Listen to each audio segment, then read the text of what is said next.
Saris December 21 Samantha గారిచే గొప్ప ప్రారంభం. ప్రతి 10,000 రూపాయల కొనుగోలుపై ఒక గోల్డ్ కాయిన్ ఉచితం. మీ దగ్గరికి వచ్చిన వాళ్ళు మీ దగ్గర మీకు నచ్చిన వాళ్ళకి బాటిల్ ఇచ్చి పంపిస్తారు అని విన్నాను. నా బలుపది. ఇప్పుడు నువ్వు అన్నావు స్వామి గారు, మరి మీరు డబ్బులు ఇస్తారా ఎవరికన్నా? నువ్వు ఉన్నావు అబ్బా, నువ్వు మంచోని అవునా కదా, నాకు అనవసరం, నాకు నచ్చింది, నీకు ఒక పర్ఫ్యూమ్ బాటిల్ ఇచ్చి పంపించిన. ఎందుకు ఇచ్చిన అంటే నాకు శుక్రుడు ఉచ్చలో ఉండాలి అంటే డబ్బులు ప్లేసులో నీకు బాటిల్ ఇస్తే నాకు మంచిది, లిక్కర్ దానం చేస్తే నాకు మంచిది. సో నా మంచి కోసం చేస్తున్న స్వార్థం అది. నీకు పర్ఫ్యూమ్ ఇస్తున్నా అంటే నా మంచి కోసం చేస్తున్న స్వార్థం అది. అర్థమైందా? సో లిక్కరు, పర్ఫ్యూము లగ్జరీకి సంబంధించినవి. ఇవి ఎందుకు ఇస్తున్నా నీకు అంటే నా జాతకంలో శుక్రుడు ఉచ్చ కావాలని ఇస్తున్నా నీకు. అర్థమైందా? రెండోది నా ఇష్టమే, దాంట్లో నాకు మజా వస్తుంది. దాంట్లో ఒక్కొక్కరికి ఒక్కొక్క మజా వస్తుంది. దీంట్లో నాకు మజా కిక్ ఇస్తుంది ఇది నాకు. అంటే ఒక వ్యక్తికి ఇప్పుడు నాకు ఉదాహరణ మామిడి పళ్ళు అన్నావు అనుకో, అందరు మామిడి పళ్ళు కిలో ఇస్తారు, 100 కిలోలు ఇస్తారు.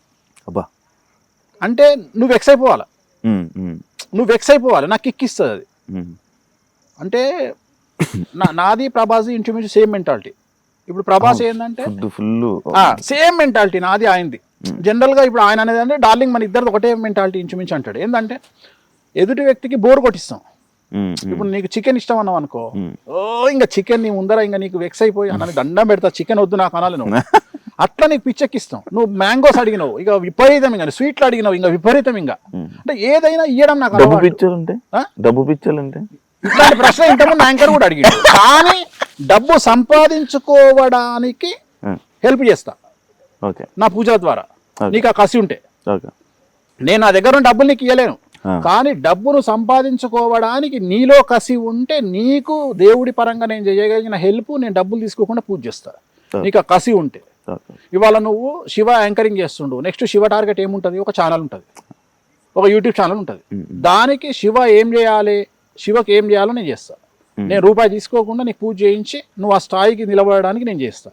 కానీ అదే ఒక అటెండర్కి ఆ స్థాయి ఉండదు, నీకుంటుంది. ఎందుకంటే నువ్వు నెక్స్ట్ నీ యాంకర్ నీకున్న దాని తర్వాత టార్గెట్ అదే.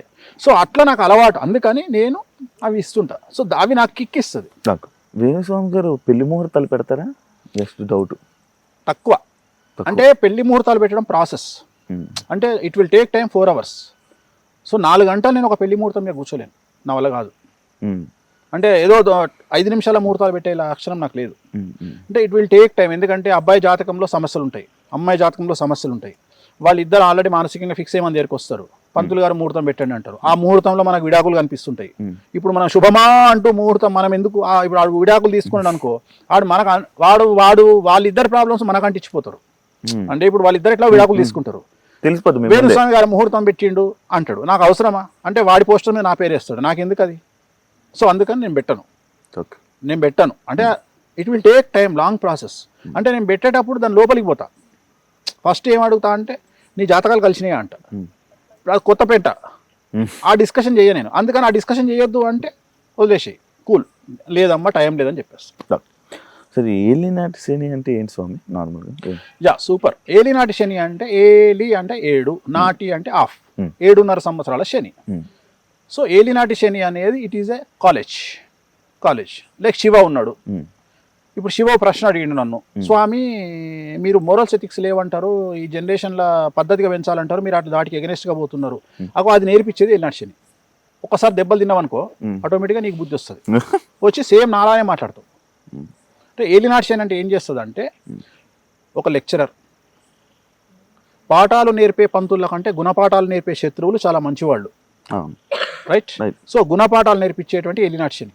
ఏలినాటి శనిలో డబ్బు లేకుండా అడుక్క తినే స్టేజ్కి తీసుకొచ్చి మన అనుకునే వాళ్ళందరూ మన ఎట్లా ముంచుతారో చూపించి, సో మన చుట్టూ ఉండేటువంటి స్నేహితుల నిజస్వరూపాన్ని బయటపెట్టి, సో మన చుట్టూ ఉండే బంధువుల నిజస్వరూపాన్ని బయటపెట్టి, సో మనకు సహాయపడతారు అనుకున్న వాళ్ళు మనల్ని నట్టేట ముంచి వెళ్ళిపోతున్న సందర్భాన్ని మనకు కళ్ళకు కట్టినట్టుగా చూపించగలిగిన వాడు ఏలినాటి శనిలో ఉండే శనిదేవుడు.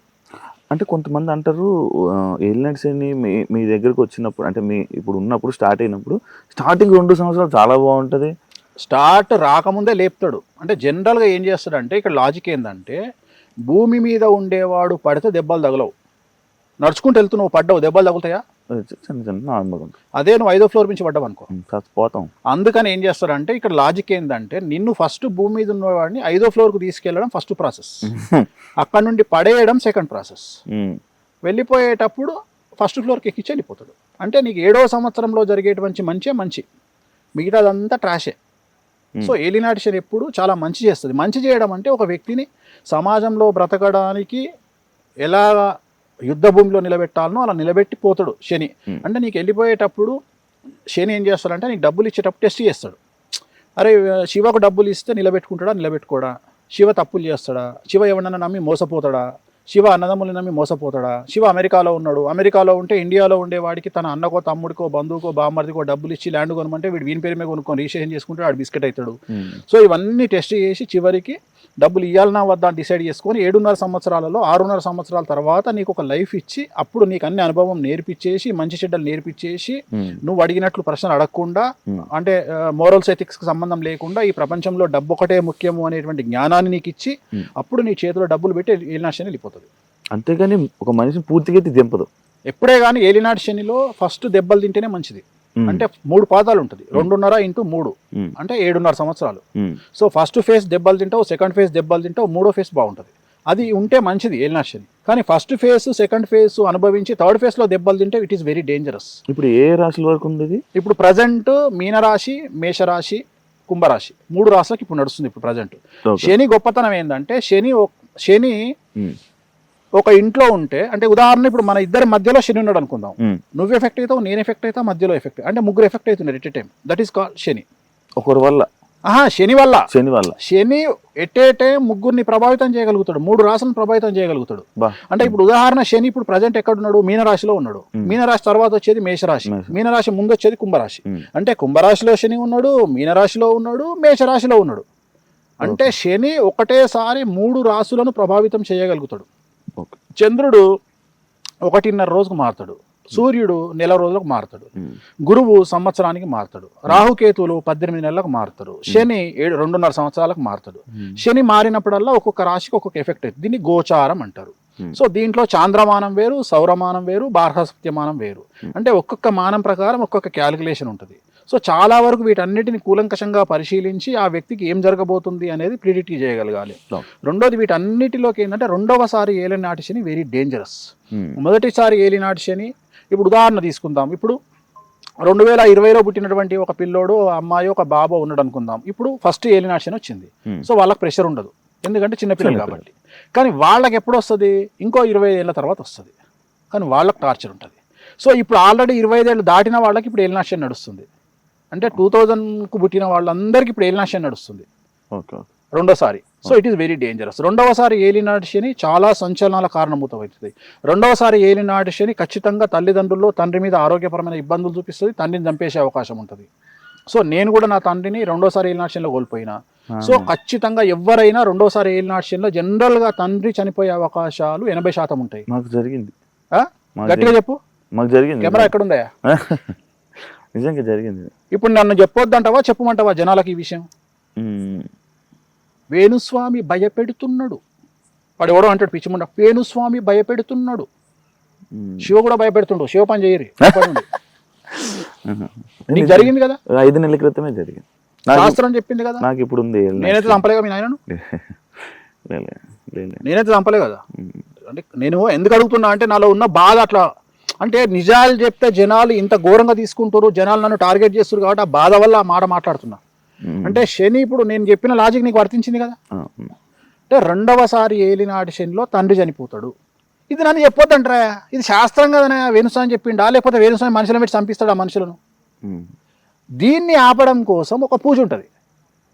ఇప్పుడు ఇదే మాట నువ్వు నాకు నెల కింద చెప్తే, 10 నెలల కింద చెప్తే నిన్ను తీసుకుపోయి తిరునల్లారులో ఒక పూజ చేయించేవాడిని.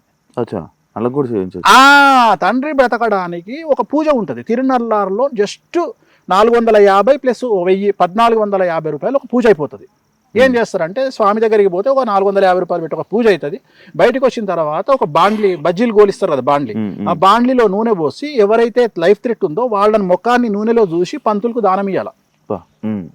దీనివల్ల అపమృత్య దోషం పోతుంది. ఇవాళ కామెడీ చేస్తారు చాలా మంది తెలుగు రాష్ట్రాల్లో. కొంతమంది వేణుస్వామి అంటే కారాగార దోషం అంటాడు, వేణుస్వామి అంటే అపమృత్యు దోషం అంటే గిదే. ఏలినాటి శనిలో కొడుకుకు రెండోసారి ఏలినాటి శని ఉంటే తండ్రి చనిపోతాడు. ఇది శాస్త్రం చెప్తుంది. ఈ శాస్త్రం ఉన్నట్టుగా వేణుస్వామి చెప్తున్నాడు. అందువల్ల వేణుస్వామి దొంగ అవుతుండు లేదా విలన్ అవుతుండు జనాలకు.